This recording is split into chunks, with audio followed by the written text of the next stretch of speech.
I the only one that doesn't give a fuck that Joe Biden has terminal prostate cancer? You know, sometimes you just don't have to say anything. And all these Republicans coming out as, oh my God, I pray for Joe and his family. Oh my God. Shut the fuck up. Like, really, you don't have to say anything. Saying something is just virtue signaling. I wouldn't have said anything if so many people weren't acting like bitches. But JR, Donald Trump said, yeah, I know Donald Trump did. He's the president. That's his job. He's supposed to. I bet he didn't want to. You think Democrats would give a fuck if Donald Trump was diagnosed with cancer? They'd probably be happy. They'd maybe write it in seashells on a beach and pretend like they don't know how I got there. Fuck Joe Biden. So breaking news today is that former President Joe Biden has been diagnosed with an aggressive form of prostate cancer, and it has metastasized to the bone. And I saw a lot of people on the conservative side posting about this on their social media, and they were including in their posts that they were praying for this family and that the Biden family would be in their thoughts and prayers, etc. And I went to share this news, and I found myself typing out the same thing.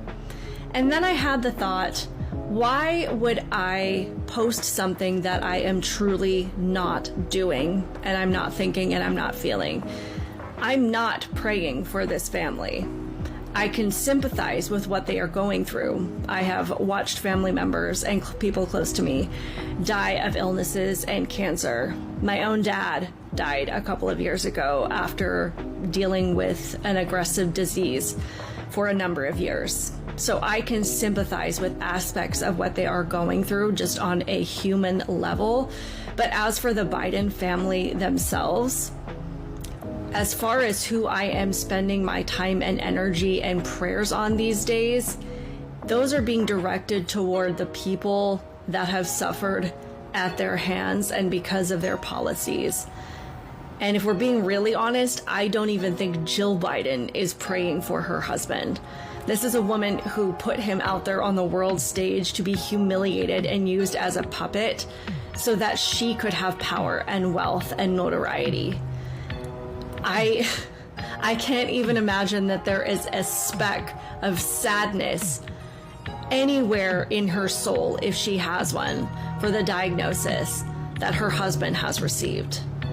Not only that, there are people online pointing out the fact that cancer like this does not metastasize to the bones within a 4-month period. I'm going to speculate that this is something they have known about for a long time, and that this was a diagnosis that they knew about a long time ago. And it's just one more thing to add on to the list of ailments that Biden was experiencing while the media was telling us that he was just fine. Those are my thoughts on that situation. This is a breadcrumb, and I hope that nobody misconstrues what I'm about to say as negative. Rather, a perspective based on observations of patterns elicited by this man over the course of many years.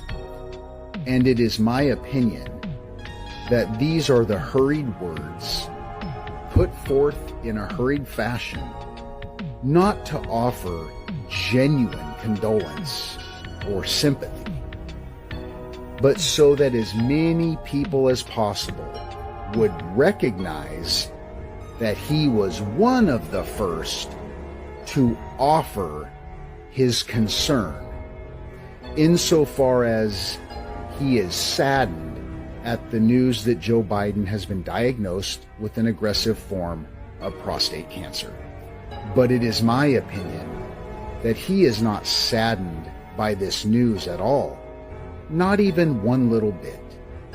And the reason I believe this to be true is because his words and his actions over the past several years have painted a very different picture about how he feels regarding Joe Biden. That's why I say this is a breadcrumb, because this is how narcissistic people operate. the perception of care, the perception of concern is the breadcrumb. Latest news. President Biden has prostate cancer. I've heard many times about them seeing Biden sitting on a bench outside contemplating, kind of lost. Have you heard about that? There are times when he will sit outside and just contemplate and just be lost and like, hey, are you okay? Mr. President, you okay? Yeah, collapse and everything else, right. So out of all the things wrong, on top of that, the guy has prostate cancer. Do you think it's a coincidence that we just learned it now? I'm gonna guess they already knew he had prostate cancer. Now here we are. And it's the same thing that everyone was concerned about before. Like, this guy is not just old, he's like elderly. Can he really go another 4 years? And now we see, ain't no damn way. We've been manipulated, we've been lied to. I really hope that people are awakening day in and day out, seeing the truth. These are lies, these are manipulations that that the old world that we are leaving, the old world of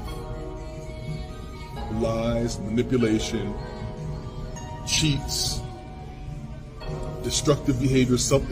If the United States of America was a person, as the entity that it is, it was a person, there's a vast amount of self-destructive behavior that has gotten America to fall to the state that it is now, to a place where we should be much more higher in conscience. We should be much more spiritual. We should have gone past a lot of these manipulations and low-level vibrations that we're at right now. The only reason that we maintain this is because there are those in place of power, of old, ancient in regards to America only means 100 years, 150 years, but there are those who are in places of power who have been here long enough that they want to keep things the same because they understand how to win in the old world. So their ambition is to keep it in the old world. When you have a leader who's in a position where he's used to adapting throughout the eras, and he knows how to live in any new world, he can see the prospect of the future and where we should be, especially in the comparison that has been given. Simple example, the airports that our president had given. When you go from the airport in Dubai, or you go from the airport in China, and you land in Newark, New Jersey, or you land in LaGuardia, New York, or you land over in LAX, you realize, man, this is dilapidated. This is actually embarrassing. So when you learn that the state of America is actually a state, dilapidated bridges, dilapidated infrastructure, dilapidated homes, the people are mad at each other, they're still arguing over race. China's not arguing over race because all Chinese are Chinese. There's a few black people here and there, okay, so what, big deal. Japanese aren't arguing over that. Indians aren't arguing much other than the caste system. But you understand where we're at here in America arguing over race? It's kept us backwards. This is why you need to get past that. Get past the lies, get past the manipulations, get past the deception, and move into a higher spiritual place. And a higher spiritual place means we need to be moving into the future, doing all the things that matter today, and be led by a leader that understands the development of eras and making those adjustments. Eras, E-R-A-S. Understanding how to make those adjustments throughout time and still win. Thank God we are who we are. I love you. I want you to win. Tune in. Look into the lies of the manipulation. Think for yourselves. Be thankful that you have leaders who actually have experience in business and winning. And you too go win. All right. Bye-bye.